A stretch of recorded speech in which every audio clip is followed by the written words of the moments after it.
Bapa dalam surga, kami menaikkan doa-doa kami pada pagi hari ini ke hadapan-Mu.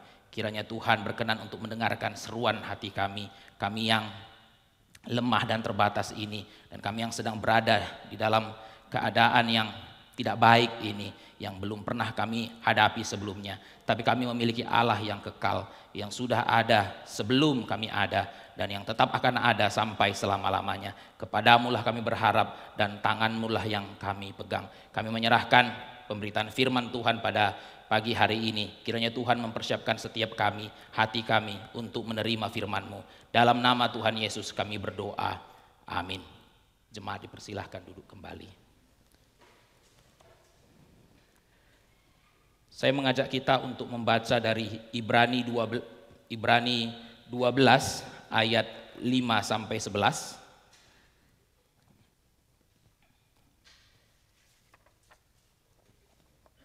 Mari kita bersama-sama membuka firman Tuhan dari Ibrani 12 ayat 5 sampai 11. Saya akan membacakannya dan mari kita memperhatikannya bersama-sama.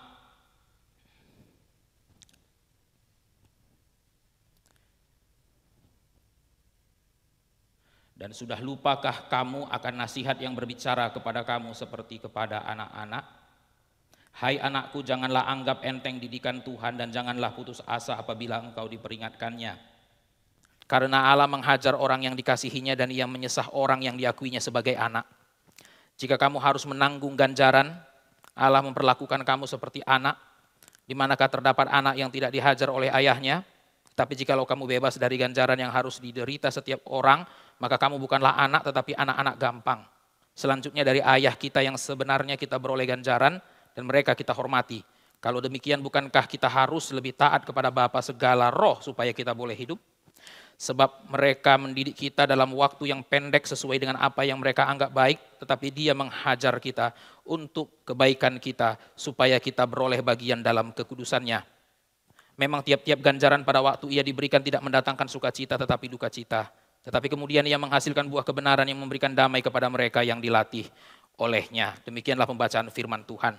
Bapak, Ibu, dan saudara-saudara, setiap anak menginginkan papa yang baik. Pertanyaannya adalah seperti apakah papa yang baik? Setiap anak menginginkan papa yang baik. Pertanyaannya ialah seperti apakah papa yang baik itu? Saudara-saudara, setiap anak pasti memiliki bayangan sosok papa yang baik. Sosok papa yang baik dalam bayangan setiap anak bisa saja berbeda-beda. Berbeda-beda satu dengan yang lain. Berbeda-beda dari anak yang satu ke anak yang lain. Kalau saudara mewawancara anak-anak, maka saudara akan bisa menemukan bahwa setiap anak itu memiliki potret papa yang baik menurut mereka masing-masing. Secara umum, seorang papa yang baik, saudara yang dikasihi oleh Tuhan, secara umum ya, kalau kita mengumpulkan pendapat anak-anak, khususnya anak kecil mengenai seorang papa yang baik, secara umum saudara yang dikasihi oleh Tuhan, bagi mereka papa yang baik adalah papa yang membelikan mainan. Ya, ini paling sederhana. Seorang papa yang baik itu yang membelikan mainan sebagai hadiah ulang tahun. Ya, jadi dia menilai papanya baik atau tidak, saudara-saudara, dari hadiah ulang tahunnya. Dia menunggu satu mainan selama 1 tahun, lalu kemudian pada waktu ulang tahunnya tiba, papanya memberikan mainan itu. Maka dia mengatakan ini papa yang baik. Ada juga yang mengatakan papa yang mengajak jalan-jalan ke luar negeri saat liburan. Saudara-saudara ya. Kalau cuma ngajaknya jalan-jalan ke mall, itu bukan papa yang baik. Tapi kalau yang ngajaknya liburan sampai ke luar negeri, itu baru papa yang baik. Maka dia mengukur papanya baik atau tidak dari liburannya. Ya, hari ini liburan semester atau liburan naik kelas. Ya, papa ajak kita jalan-jalannya kemana? Kalau papa bilang stay at home, ya kan, karena mengikuti anjuran pemerintah, ini papa yang jahat. Bukan pemerintah yang jahat, saudara-saudara ya. Saudara yang dikasihi oleh Tuhan, memang kasihan sekali jadi orang tua di masa-masa seperti ini dituduh jahat sama anak-anaknya. Padahal yang menyuruh mereka stay at home adalah pemerintah, saudara-saudara. Tapi kalau papa yang jelasin, bukan papa yang mau stay at home, pemerintah yang menyuruh kita stay at home. Anak-anak gak ngerti mengenai pemerintah. Pokoknya papa jahat. Kita liburan kok disuruh di rumah saja gitu ya. Kok disuruh di rumah saja. Tapi saudara yang dikasihi oleh Tuhan, bagi seorang anak, papa yang baik adalah papa yang mengajak jalan-jalan ke luar negeri, ya. Atau yang ketiga, saudara-saudara, papa yang baik itu yang membela anaknya saat dibully oleh teman-temannya, saudara-saudara ya. Nah, ada juga anak-anak seperti ini ya. Dia mengidolakan papanya. Kenapa? Karena papanya itu membela dia. Pada suatu kali dia dibully oleh temannya, dia ngadu sama papanya, lalu papanya datang temuin teman-teman yang membuli anaknya itu. Nah, saudara-saudara, pengalaman itu membuat dia mengagumi papanya. Ya, dia merasa papanya itu adalah papa yang baik. Ya, kita bisa saja melanjutkan daftar ini ya. Saudara-saudara, kita bisa saja melanjutkan daftar ini dari keterangan yang diberikan oleh anak-anak yang lain. Tapi ini hanya secara umum saja. Saudara-saudara, semua ini menggambarkan seorang papa yang baik ditinjau dari segi protection dan provision, saudara-saudara. Semua keterangan ini, semua data ini menggambarkan seorang papa yang baik ditinjau dari segi protection dan provision. Kemampuan papa itu, kemampuan ayah itu untuk memberikan protection dan provision, perlindungan dan pemeliharaan. Bapak, Ibu, dan saudara-saudara, seorang papa yang baik memang harus memberikan protection dan provision. Seorang papa yang baik memang harus memberikan protection kepada anak-anaknya. Protection, perlindungan, rumah untuk tempat bernaung, saudara-saudara Tuhan ya, pakaian, saudara-saudara ya. Nah, ini namanya protection. Dan yang kedua harus memberikan provision.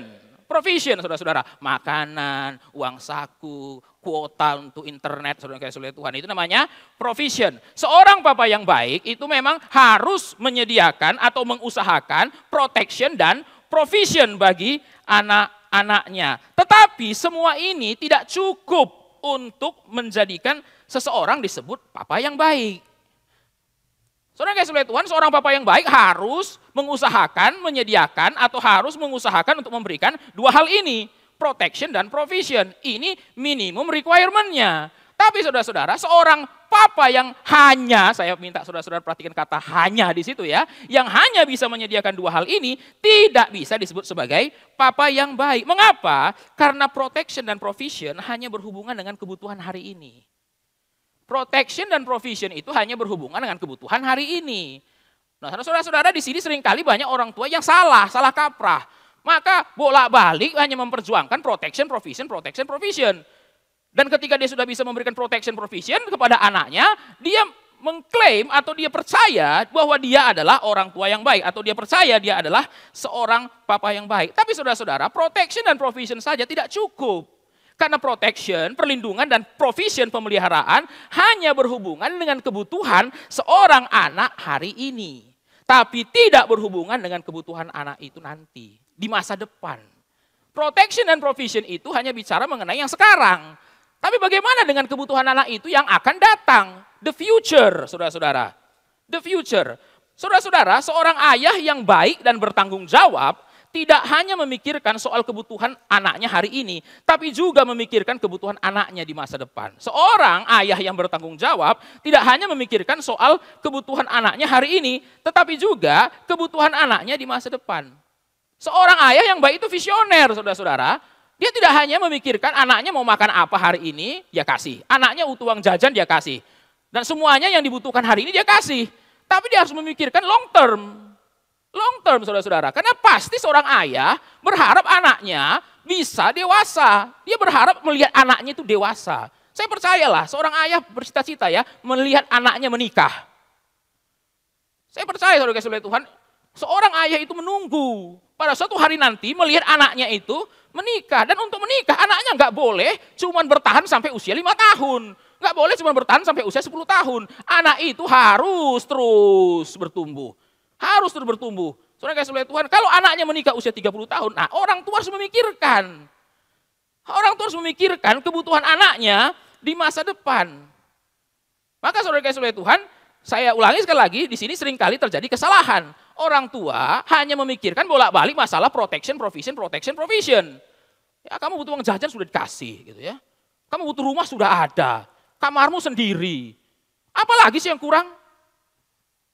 Saudara-saudara Tuhan, itu sebabnya anak yang dibesarkan dengan cukup dalam kebutuhan masa kininya seringkali gagal di masa depannya. Kenapa? Karena orang tua nggak nyampe ke sana. Nggak nyampe ke sana, saudara-saudara. Saudara-saudara Tuhan, itulah sebabnya seorang ayah tidak cukup hanya menyediakan protection dan provision, tapi harus memastikan anaknya mandiri. Saudara-saudara Tuhan, menyediakan protection provision itu lebih mudah daripada memastikan anak itu mandiri. Menyediakan perlindungan dan pemeliharaan lebih mudah daripada memastikan anak itu mandiri. Saudara bisa menyediakan kepadanya makanan, bisa memberikan kepadanya pakaian, bisa memberikan kepadanya tempat tinggal, saudara bisa memberikan kepadanya uang saku, tapi saudara dan saya tidak tentu memastikan pada suatu hari nanti dia bisa berdiri sendiri. Dia bisa mandiri. Saudara-saudara, seorang anak hanya dikasih uang jajan, tidak menjamin suatu hari nanti dia akan mandiri. Seorang anak yang dikasih kebutuhan hidupnya hari lepas hari, tidak memastikan nanti anak itu bisa mandiri. Tapi saya percaya setiap orang tua mencita-citakan anaknya suatu hari mandiri. Tapi saudara-saudara, untuk menciptakan anak yang mandiri tidak cukup hanya dengan protection, dan provision. Tidak cukup saudara kasih oleh Tuhan. Tapi kemandirian itu satu hal yang penting. Kenapa? Kemandirian itu adalah kedewasaan itu sendiri. Saudara-saudara, tua itu pasti, dewasa itu kan pilihan. Apa yang membedakan tua dengan dewasa saudara-saudara? Kemandirian. Kemandirian. Anak SMA pun kalau masih pergi ke toilet diantar sama papa mamanya itu belum dewasa. Sudah SMA, sudah kasih oleh Tuhan, tapi ke toilet aja, apalagi kalau mati listrik, temenin gitu kan. Saya percaya nggak ada ibu yang berbahagia kan saudara-saudara ya. Saya ibu yang berbahagia, sampai saat ini pun anak saya masih butuh saya. Bayangkan, biasanya anak remaja malu sama mamanya. Ini anak saya ke toilet pun minta saya yang anterin. Saya percaya nggak ada ibu-ibu yang bersyukur sekali, nggak ada. Kenapa? Ibu-ibu kan nggak merasa gagal. Bapak-bapak akan merasa gagal. Kami ngapain aja ini bertahun-tahun. Sampai sudah SMA anak ke toilet pun gak harus minta kami anterin. Kami ngapain aja. Baru kita pikir-pikir ya. Kita kasih uang jajan iya. Kita kasih pakaian iya. Tapi kok ke toilet aja masih bisa harus minta dianterin. Nah saudara bisa ngerti ya. Protection dan provision tidak menjamin seorang anak itu mandiri. Tidak menjamin saudara kasih oleh Tuhan. Dan yang kedua saudara-saudara, saudara tidak bisa menunggu anak itu mandiri dengan sendirinya. Kemandirian itu gak muncul dengan kesadaran saudara-saudara ya. Pada satu titik anak-anak merasa, sekarang saya harus mandiri. Gak ada saudara-saudara. Kemandirian tidak datang dengan sendirinya. Ya saudara-saudara, kemandirian itu tidak datang dengan sendirinya. Satu titik orang anak-anak berpikir, wah saya gak mau lagi ditolong orang. Enggak. Tapi saudara kasih oleh Tuhan, kalau anak itu tidak bisa mandiri, gimana masa depannya? Gimana masa depannya?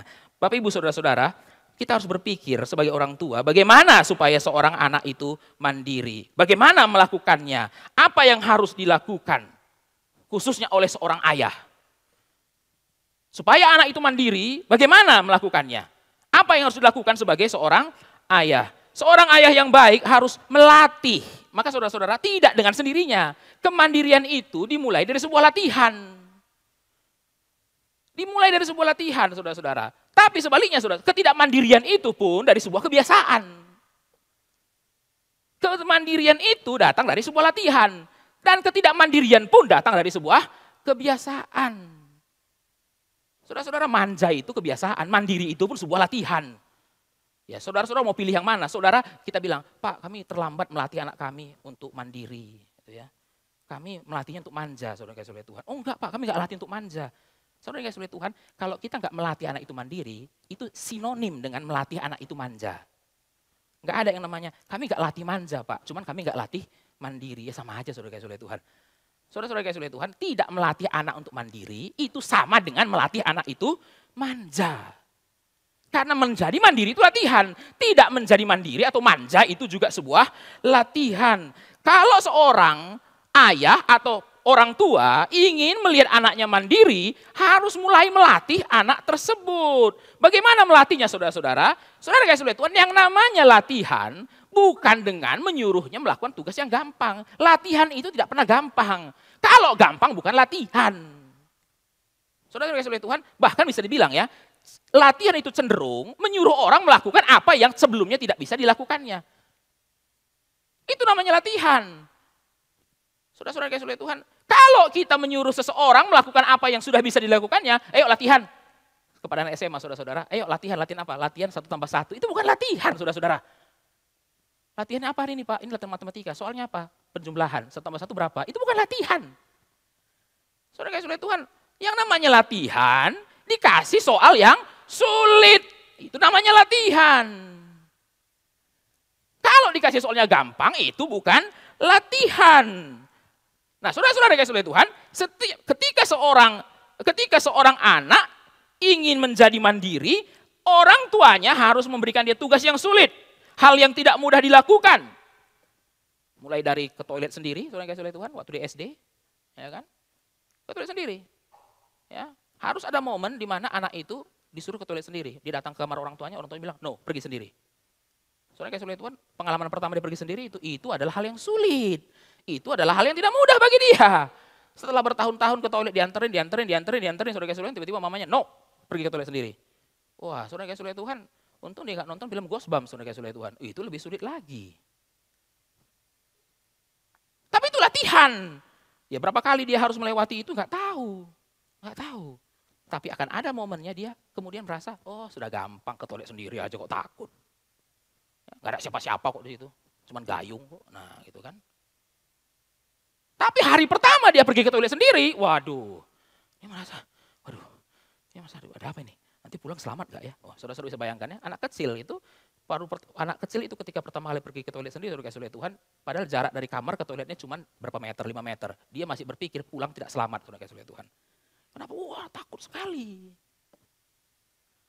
Tapi setelah 2-3 kali, dia mulai terbiasa. Saudara kasih oleh Tuhan, jujur aja ya, jalan di tempat gelap pun, kalau sudah berkali-kali saudara-saudara, lama-lama gak gelap lagi kok. Lama-lama kita tahu kok mana kulkas, mana meja gitu kan. Waktu awal saudara kejeduk sana sini gitu kan. Tapi karena sudah lewat, kayaknya mata kita sudah bisa menyesuaikan diri dengan suasana yang gelap itu. Tapi itu butuh yang namanya latihan. Mulai dari ke toilet sendiri, bikin PR sendiri. Saudara kasih oleh Tuhan, bikin PR sendiri. Kalau tinggal PR-nya saudara kasih oleh Tuhan, ambil sendiri.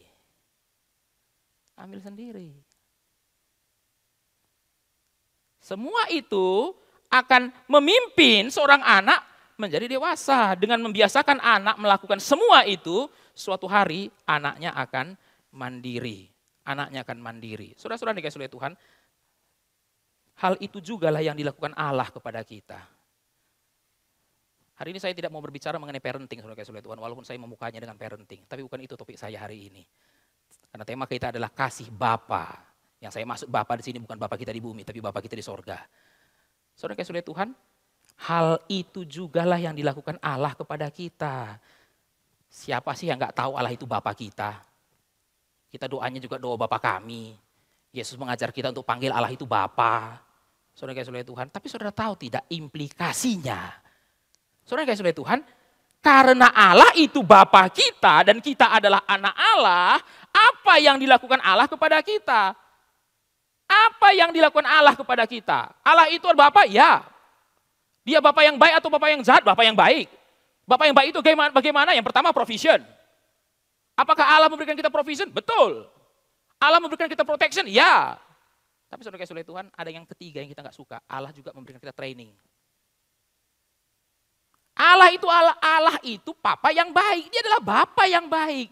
Dan seorang Bapa yang baik ingin supaya anaknya bertumbuh semakin dewasa. Bagaimana Allah melatih kita, saudara-saudara? Karena tidak mungkin kita dewasa. Anak kita tidak dewasa karena dibiarkan.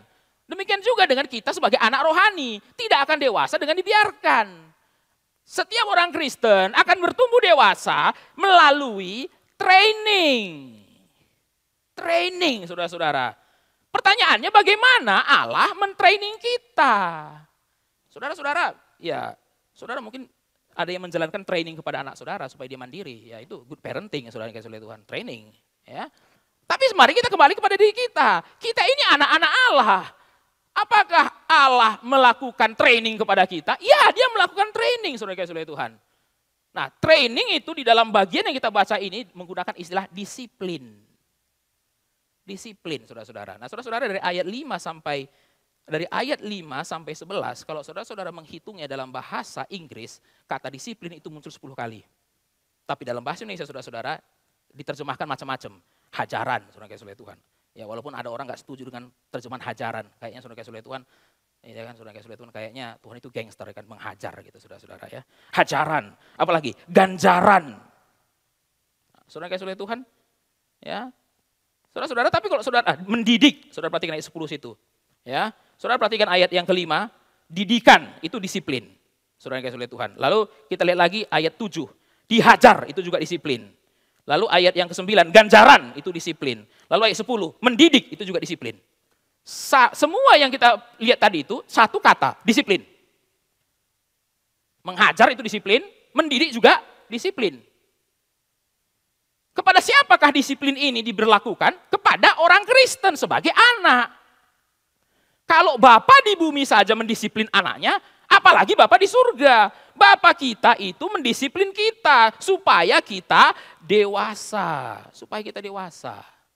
Saudara kasih oleh Tuhan, bagaimana Allah melatih kita dengan memberikan kesulitan. Dengan memberikan kesulitan. Bapak Ibu Saudara-saudara, Bapa di sorga itu ingin kita bertambah dewasa. Dia tidak hanya memberikan kita provision, protection. Tapi dia juga memikirkan masa depan kita. Dia ingin kita bertambah dewasa. Apa yang dilakukannya saudara-saudara? Dia berikan kita kesulitan. Dia berikan kita penderitaan. Dan penderitaan itu banyak macamnya. Kesulitan itu banyak jenisnya. Tapi apa sebenarnya yang Tuhan inginkan di balik semuanya itu? Supaya kita bertambah dewasa. Supaya kita bertambah dewasa. Bapak Ibu Saudara-saudara dikasihi oleh Tuhan, Allah memberikan kesulitan dalam hidup kita karena dia adalah figur Bapa yang mengasihi kita. Saya ulangi kalimat ini baik-baik. Allah memberikan kesulitan dan penderitaan dalam hidup kita karena dia adalah Bapa yang mengasihi kita. Ini dua kalimat yang sulit untuk diterima secara akal.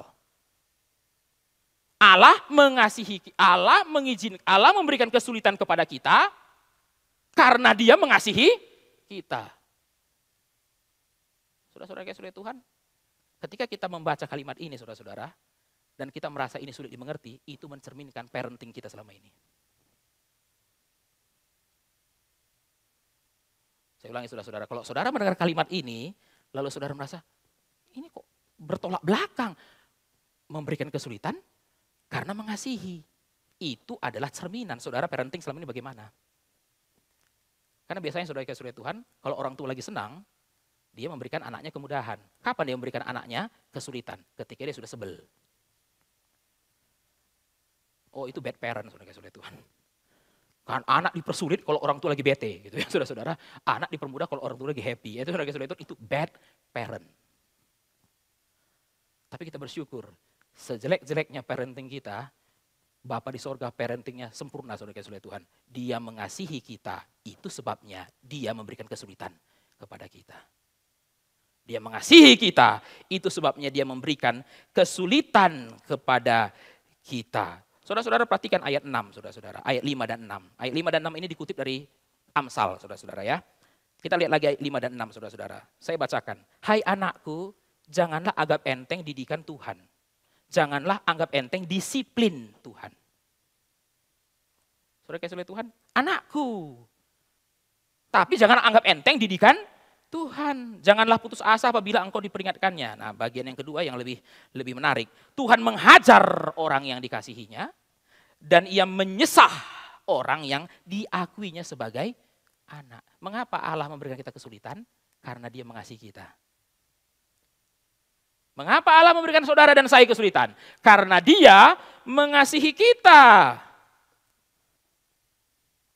Saudara-saudara, kesulitan atau penderitaan adalah hal yang tak terhindarkan dari hidup orang Kristen. Saya ulangi sekali lagi. Dengan demikian, kesulitan atau penderitaan adalah hal yang tidak terhindarkan dari hidup orang Kristen. Suffering itu inevitable, saudara-saudara. Inevitable. Ya, saya menyebut bagian ini sebagai the necessity of suffering. The necessity of suffering. Saudara kasih oleh Tuhan, sebagai orang Kristen kita harus pegang prinsip ini. Sebagai orang Kristen saudara-saudara kita harus samkan baik-baik prinsip ini. Orang Kristen harus menganggap suffering sebagai necessity. Necessity. Ini tidak berarti saudara cari-cari kesulitan, bukan. Tidak saudara kasih oleh Tuhan. Saudara kasih oleh Tuhan, kita hari ini dipengaruhi oleh slogan saudara kasih oleh Tuhan, success is necessity. Suffering tidak. Saudara-saudara mungkin dulu pernah dengar ada slogan ya, success is my right, saudara kasih oleh Tuhan. Nah, ya, saudara-saudara ya, success is my right. Tapi saudara kasih oleh Tuhan, kalau kita baca di Alkitab, Terbalik ya. Success is a gift, not my right. It's a gift. Tapi saudara kasih oleh Tuhan, suffering is necessity. Kesulitan, penderitaan tidak terhindarkan dari hidup orang Kristen. Setiap orang yang menyebut dirinya anak Allah harus menghadapi kesulitan. Bukan karena Allah tidak mengasihinya, tapi justru karena Allah mengasihinya. Bukan karena Allah tidak mengasihi kita, justru karena Allah mengasihi kita. Kenapa suffering itu tidak terhindarkan? Bukan karena Allah tidak mengasihi kita, tapi karena Allah mengasihi kita. Itulah sebabnya saya berikan tema ini, kasih Bapa yang sulit dimengerti. Kalau Bapa itu mengasihi, ya dia provision. Bapa mengasihi, dia protection. Tapi masa Bapa mengasihi dikasih kesulitan? Kasih ya nggak bisa begitu dong. Kasih ya tidak memberikan kesulitan. Kasih biasanya ditunjukkan dengan memudahkan hidup seseorang. Kasih ditunjukkan dengan memudahkan hidup seseorang. Saudara kasih oleh Tuhan, kalau kita mengasihi seseorang, dia lagi angkat barang yang berat. Bukan kita tambahin beratnya saudara kasih oleh Tuhan itu kan. Wah. Ya saya tidak minta saudara-saudara setelah khotbah ini, wah saudara kemudian lihat ada orang ya kan yang saudara kasihi, pulang belanja saudara kasih oleh Tuhan, wah papa mengasihi, mama pulang bawa plastik yang berat, saudara tambah lagi beratnya saudara kasih oleh Tuhan. Kenapa? Karena mengasihi saudara kasih oleh Tuhan ya kan. Nah, kenapa ditambah lagi beratnya? Wah karena justru saya mengasihi. Inilah kasih suami yang sulit dimengerti saudara kasih oleh Tuhan ya, bukan sulit dimengerti, itu memang bukan kasih sama sekali. Bapak ibu saudara-saudara, kasih biasanya ditunjukkan dengan memudahkan hidup seseorang. Tapi kadangkala, bahkan seringkali, kasih Allah ditunjukkan dengan menyulitkan hidup anak-anaknya. Seringkali kasih Allah ditunjukkannya dengan menyulitkan hidup anak-anaknya. Saudara-saudara, saat ini kita sedang berada dalam keadaan yang sulit. Ya. Saat ini kita berada dalam keadaan yang sulit, saudara-saudara. Ya, saya tidak mengatakan kesulitan itu baru kali ini. Sebelum ini juga ada kesulitan. Saudara-saudara ya, dan kesulitan hari ini pun bukan hanya masalah pandemi, ada banyak kesulitan yang lain. Tapi saya mau mengatakan bahwa saat ini saudara dan saya sedang berada dalam keadaan yang sulit. Kesulitan akibat dampak wabah corona ini juga dialami oleh orang-orang Kristen. Ada orang Kristen yang di PHK, ada yang bangkrut, ada juga yang pernikahannya harus ditunda. Padahal semuanya sudah dibayar lunas dan kesulitan-kesulitan yang lain. Saudara-saudara kasih oleh Tuhan, mungkin saudara mengenal orang Kristen yang lain dengan kesulitan mereka lagi.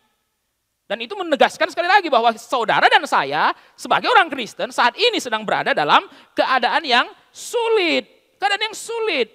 Saudara kasih oleh Tuhan, di tengah-tengah keadaan yang sulit ini, barangkali di antara orang Kristen ada yang bertanya, mengapa Tuhan membuat hidup saya jadi begini? Mengapa? Saudara kasih oleh Tuhan, mungkin orang yang sudah punya planning, mau kemana, saudara kasih oleh Tuhan, tiba-tiba harus tunda planningnya. Tundanya nggak tahu sampai kapan. Wah, saudara kasih oleh Tuhan, mungkin orang-orang seperti ini pikir ya, kok saya kebagian yang begini ya. Saudara-saudara, kita perlu mendoakan ya, pasangan-pasangan yang mau menikah di keadaan seperti ini. Serba salah, maju salah, mundur salah. Ditunda, uang sudah dibayar lunas semua. Nggak ditunda.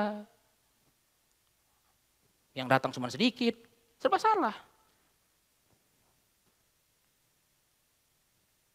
Dan saudara kasih Tuhan, mungkin bukan hanya masalah pernikahan saya, tapi banyak hal yang lain, saudara-saudara. Banyak hal yang lain. Yang menegaskan bahwa sulit. Sulit. Bayangkan saudara kasih Tuhan, ada anak yang mau naik ada anak yang mau naik kelas, bukan naik kelas dari SMP ke SMA. Pas waktu seperti ini papanya di PHK. Ya buyar. Buyar. Dan kalau dia orang Kristen, saudara kasih Tuhan, mungkin dia pikir, kita ini anak Tuhan. Tapi kok nasibnya kayak gini berakhirnya. Ya. Mengapa Tuhan membuat hidup saya begini? Mengapa?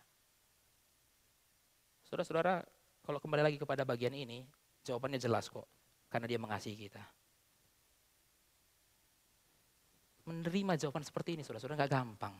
Seperti menelan pil pahit. Seperti menelan pil pahit tapi dibilang obat. Kamu sakit, ini obatnya, telan. Kok pahit? Tapi kalau kamu makan, kamu sembuh. Sembuh kok harus pahit gini sih? Mengapa Tuhan izinkan saya begini? Mengapa Tuhan bikin saya jadi begini? Karena Dia mengasihi saudara. Karena Dia mengasihi saudara. Saya sering ketemu sama pemuda yang baru putus, orang kasih oleh Tuhan. Sudah pacaran, lalu kemudian putus. Baru dia tanya sama saya, kami pacaran sudah sekian lama Pak. Tapi tiba-tiba dia minta putus, saya nggak tahu kenapa. Kamu yakin nggak ada salah? Enggak Pak. Tapi pertanyaannya adalah, kenapa Tuhan bikin saya begini? Saya kurang apa?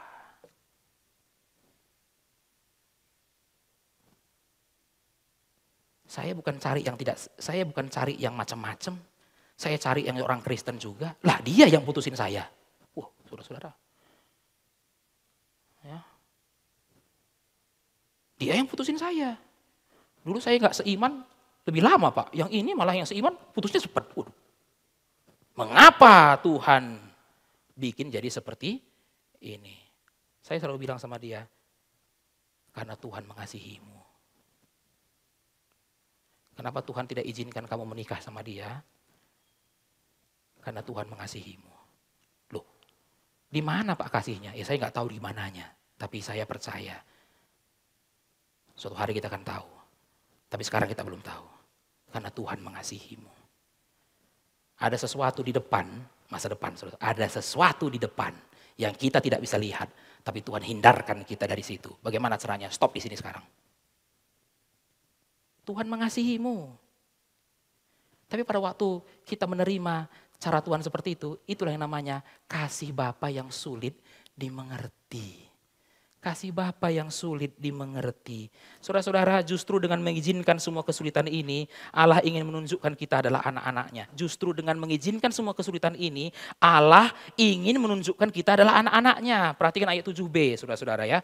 Ayat 7b. Pada ayat 7b dikatakan, di manakah terdapat anak yang tidak dihajar oleh ayahnya? Ayo, kamu lihat di seluruh dunia ini. Di mana anak yang gak dihajar oleh ayahnya? Saudara kasih oleh Tuhan, justru bukti kita adalah anak Allah karena Allah melatih kita dengan kesulitan. Bukti seseorang itu adalah anak Allah, saudara-saudara, Allah melatihnya dengan kesulitan. Dengan memberikan kesulitan kepada saudara, Tuhan lagi mengkonfirmasi saudara anaknya. Maka saudara kasih oleh Tuhan, keadaan seperti ini dipakai Tuhan sebagai konfirmasi, saudara anak Tuhan atau bukan? Saudara anak Tuhan atau bukan? Seorang Kristen yang tidak pernah mendapatkan kesulitan, anak gampang dibilang saudara-saudara kasih oleh Tuhan. Perhatikan ayat 8 saudara kasih oleh Tuhan. Seorang Kristen yang tidak pernah mengalami kesulitan disebut sebagai anak-anak gampang. Saudara kasih oleh Tuhan, terjemahan bahasa Indonesia itu halus sekali. Terjemahan bahasa Inggrisnya kasar. Illegitimate children. Illegitimate children. Itu kasar saudara kasih oleh Tuhan. Anak tak sah. Nah, saudara kasih oleh Tuhan ya. Nah, itu apa artinya nggak tahu lah saudara-saudara ya. Anak nggak sah. Ya, jadi ada anak sah, ada yang nggak sah. Apa bedanya anak yang nggak sah dengan anak yang sah? Anak yang sah dididik, dilatih, dikasih kesulitan. Anak yang tidak sah dibiarin. Makanya NIV terjemahkan illegitimate children. Orang yang ngaku anak padahal sebenarnya bukan anak. Maka saudara-saudara dalam gereja ini ada dua jenis orang Kristen. Yang pertama anak yang sah, yang kedua anak illegitimate. Sama-sama di gereja. Sama-sama ngaku anak Tuhan. Tapi yang satu benar anak Tuhan, yang satu ngaku doang anak Tuhan. Loh bedanya di mana Pak? Bedanya adalah yang asli anak Tuhan, yang benar-benar anak Tuhan, Tuhan kasih kesulitan. Tuhan kasih PR. Kerjakan. Tapi yang tidak diberikan kesulitan, jangan bahagia. Lancar, mulus kayak jalan tol. Tidak ada kesulitan, tidak ada berhenti-berhentinya, mulus. Saudara yang kasih oleh Tuhan dengar baik-baik. Kalau saudara merasa mulus perjalanan hidup ini, saudara jangan berpikir, karena saya anak yang lebih baik daripada dia. Bukan saudara yang kasih oleh Tuhan, jangan-jangan saudara anak yang tidak benar-benar anak. Sebaliknya Bapak Ibu Saudara-saudara, engkau yang penuh dengan pergumulan, engkau yang penuh dengan kesulitan, yang mengalami banyak tikungan dalam hidup ini. Allah lagi berkata, ya karena kamu anakku. Karena kamu anakku. Saudara bertanya pada Tuhan, Tuhan apa-apaan sih ini? Kok banyak banget yang datang kesulitan ini? Loh Tuhan berkata, ya kamu anakku. Saudara-saudara pernah gak marahin anak tetangga, saudara-saudara? Enggak ya, saudara-saudara ya. Mungkin anak saudara pernah ya, mama ini marah-marah terus gitu ya. Sama saya aja marah-marahnya, gak pernah sama anak tetangga. Saudara-saudara Tuhan. Coba kalau berani marahin anak tetangga dong. Masa saya terus, mama mah berani cuma sama saya doang, teman-teman saya anak mama. Wah saudara-saudara, pernah ada anak itu ngomong, anak emosi, saudara, anak kecil itu kan. Dia emosi banget, mamanya marah, dia bilang, nggak boleh gini, nggak boleh gitu. Baru mamanya kemudian anaknya bilang, mama ini ya, berani cuma sama saya. Saya doang nih bilang nggak boleh ini, nggak boleh ini. Coba mama berani nggak ngelarang anak yang di sebelah sana? Ya nggak berani, bukan nggak berani, nggak mau gitu kan. Kenapa? Ya bukan anak saya. Tapi bagi seorang anak kan, mama ini cuma jago kandang. Cuma berani marahin orang yang ada di rumahnya. Nggak berani marahin anak yang di rumah orang lain. Loh, ini bukan masalah berani nggak berani. Ya itu anaknya. Saudara-saudara kita kembalikan ilustrasi ke dalam hidup kita. Saudara anak Tuhan, anak Bapa di sorga, iya. Saudara anak Allah, iya. Ya siapa yang melatih saudara? Ya Allah lah. Kalau saudara bukan anak Allah, ya saudara tidak dilatih oleh Allah. Saudara biarin, lancar sana. Lancar. Saudara-saudara dikasih oleh Tuhan, siapa saudara? Anak yang sah atau anak yang gampang? Legitimate child atau illegitimate child? Sudah 3 bulan corona saudara dikasih oleh Tuhan. Mungkin saudara berpikir, Tuhan, kenapa waktu saya hidup ini terjadi gitu? Kenapa enggak waktu saya belum lahir ini terjadi dan setelah saya mati ini baru terjadi? Jadi in between saya enggak mengalami apa-apa. Saudara enggak tahu sebelum saudara lahir ada flu Spanyol, saudara dikasih oleh Tuhan. Nanti saudara lahir di zaman itu, kenapa sih waktu saya lahir flu Spanyol lagi gitu? Ya, serba salah saudara-saudara. Tapi itu berpikir ya, Tuhan kenapa saya harus mengalami semua ini? Tuhan akan menjawab, ya karena kamu anakku. Karena kamu anakku. Saudara-saudara, setelah mengetahui bahwa kesulitan dan penderitaan adalah suatu ekspresi kasih Allah, bagaimanakah harusnya kita meresponi penderitaan? Setelah kita mengetahui bahwa kesulitan dan penderitaan adalah ekspresi kasih Allah, bagaimana Allah mengekspresikan dia mengasihi saudara, dia berikan saudara kesulitan. Saudara sudah tahu hal ini, maka pertanyaannya bagaimana kita merespon penderitaan dengan ketaatan. Kalau saudara dan saya sudah tahu bahwa penderitaan itu adalah latihan yang Allah berikan kepada anak-anaknya, sebagai anak Tuhan, bagaimana respon saudara pada penderitaan? Ketaatan. Perhatikan saudara kasih ayat 9. Dari ayah kita yang sebenarnya kita beroleh disiplin. Dan mereka kita hormati. Dari ayah kita yang sebenarnya kita memperoleh disiplin. Dan mereka kita hormati. Disiplin itu gak menyenangkan saudara-saudara. Gak boleh gini, gak boleh gitu, harus begini, harus begitu. Gak enak. Tapi setelah kita menerima itu, Bapak kita hormati.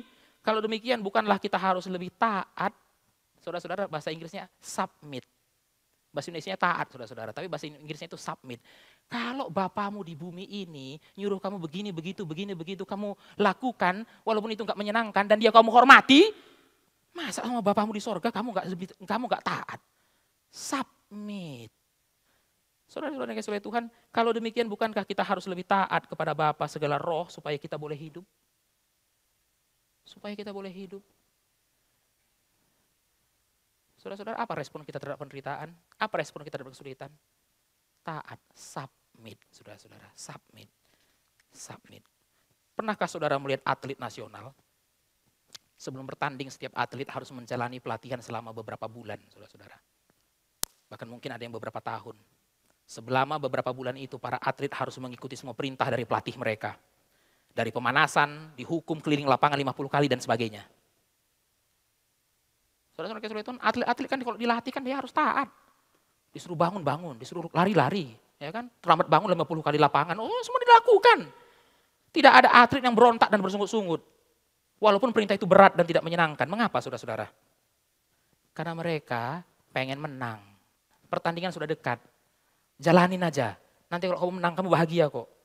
Ini kamu tahu kan pelatih siapa ini? Ini pelatih yang sudah mengantarkan 50 atlet mendapatkan medali emas. Sekarang kamu dilatih sama dia. Masa kamu gak mau dapat medali emas? Kalau mau dapat medali emas, lakukan semuanya. Itu pelatih loh. Kenapa saudara mau lakukan? Ya saudara percaya track recordnya. Ya kan, saudara ingin menang, saudara lakukan semuanya. Bapak Ibu saudara-saudara, bukankah Allah lebih tinggi daripada pelatih olahraga? Mengapa kita tidak bisa taat? Mengapa kita tidak bisa taat? Mengapa kita tidak bisa submit pada latihan yang diberikannya? Kalau Tuhan bilang, anak-anakku, aku kasih kesulitan ini. Saudara-saudara mau terima enggak? Tuhan, saya taat. Saudara-saudara, kita diizinkan untuk hidup di tengah-tengah wabah corona. Maka mari kita datang kepada Tuhan dengan membungkukkan badan kita sebagai simbol submission. Tuhan, kami taat. Tuhan, kami taat. Saudara-saudara yang dikasihi oleh Tuhan, Ayub menerima semua kesulitan yang ditimpakan Allah kepadanya. Salah satu contoh yang sangat indah dalam Alkitab mengenai submission itu Ayub, saudara-saudara. Pasal 1, Tuhan ambil hartanya. Pasal 1 lagi, Tuhan ambil anaknya. Pasal 2, Tuhan ambil kesehatannya.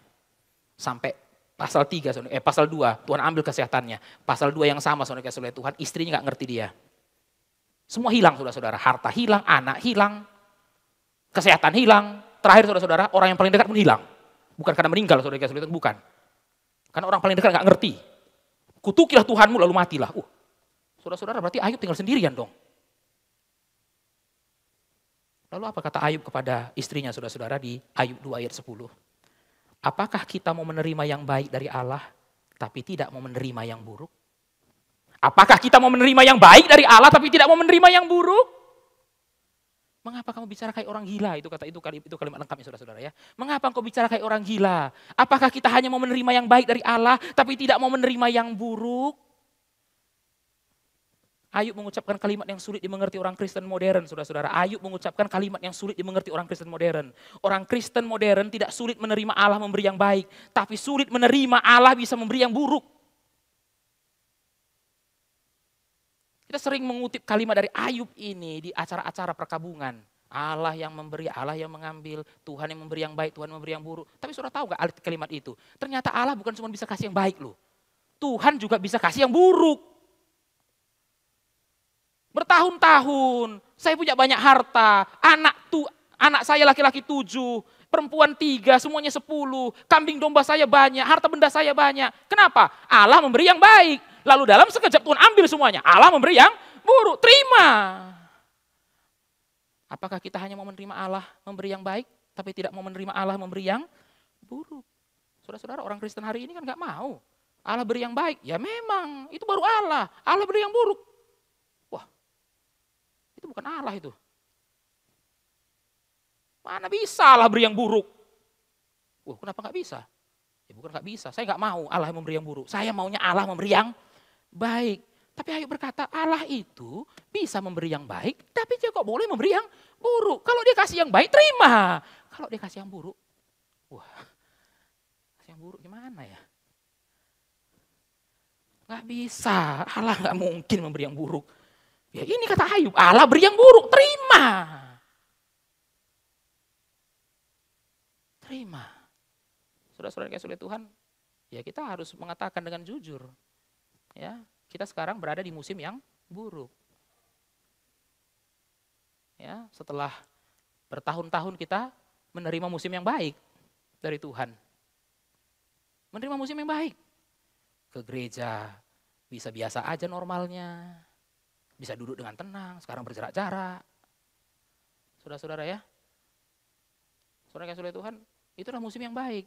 Mau salaman bisa, pelukan juga oke. Saudara kasih oleh Tuhan ya kan. Di gereja-gereja di Amerika, saudara kasih oleh Tuhan, salam mereka bukan salaman lagi, sudah pelukan.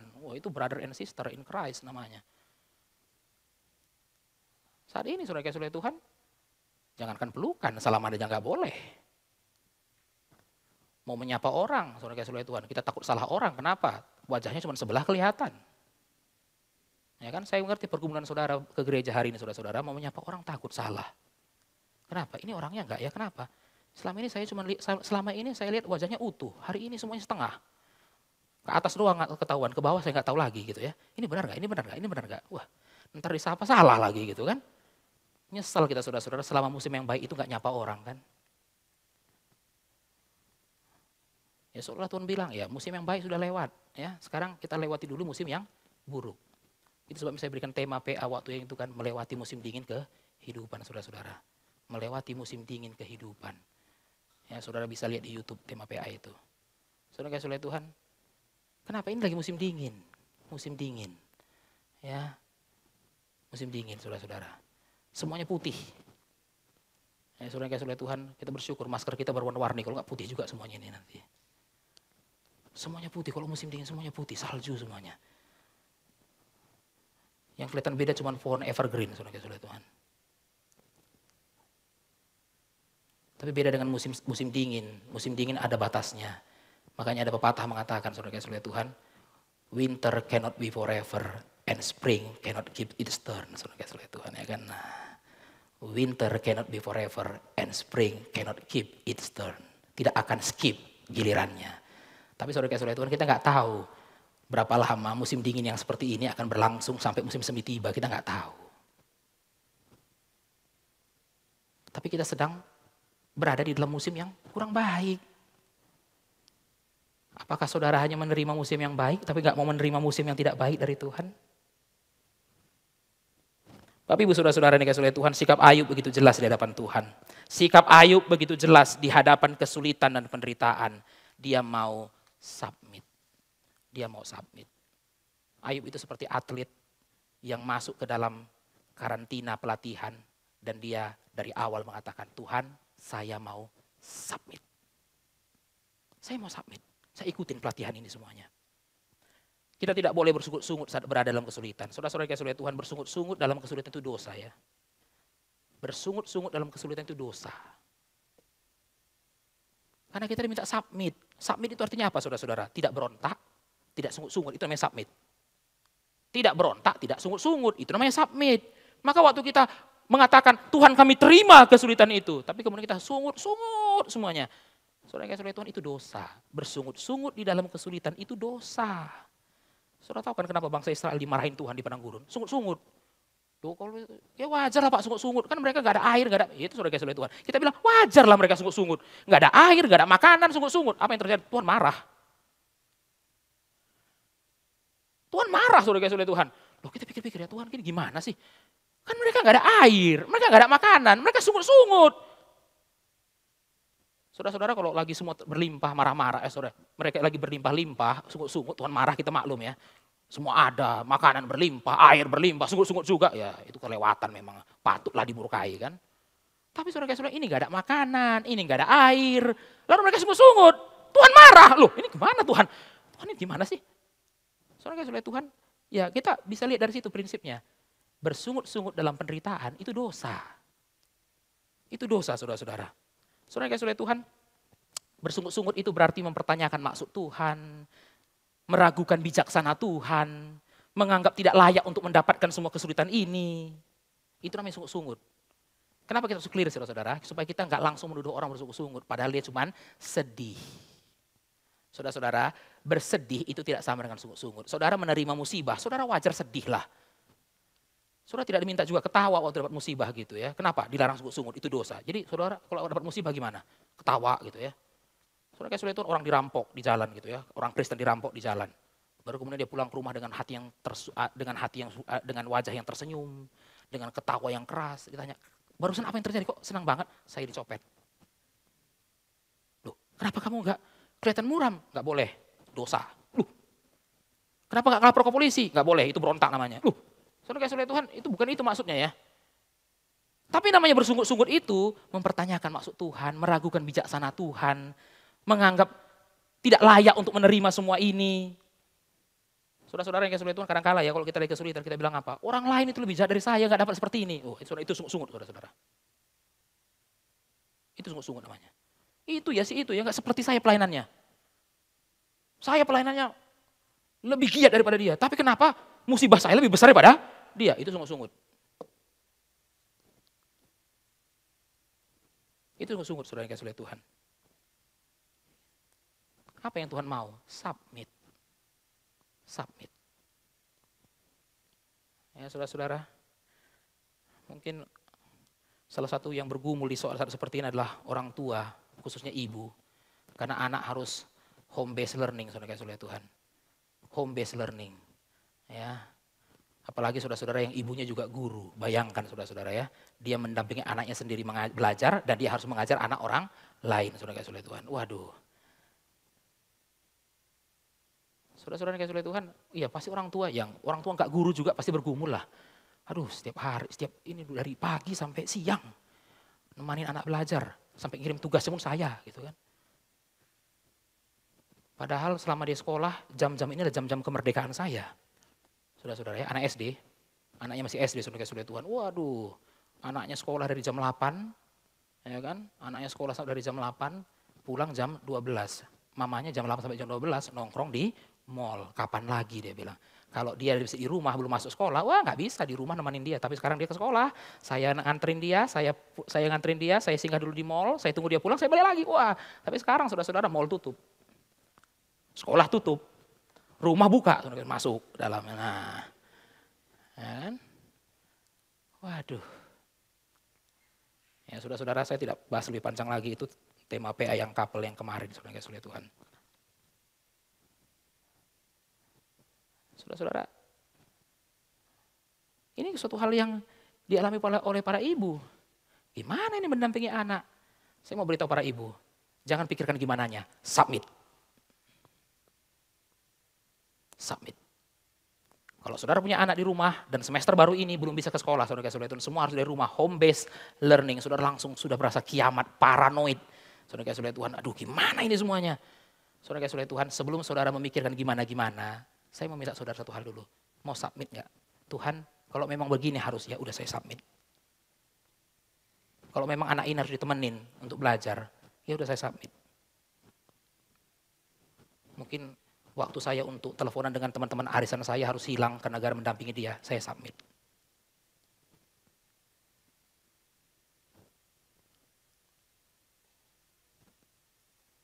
Bukannya mengatakan, kenapa saya harus menjadi ibu di saat-saat seperti ini? Wah, saudara-saudara ya.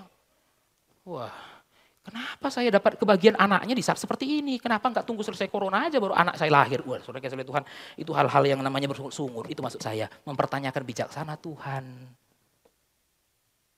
Saudara-saudara, sebagai suatu latihan, maka penderitaan atau kesulitan ada tujuannya. Ada tujuannya. Tadi saya membahas mengenai the necessity of suffering. Lalu saya membahas mengenai the right response to suffering. Dan yang ketiga saya membahas mengenai the fruit of suffering.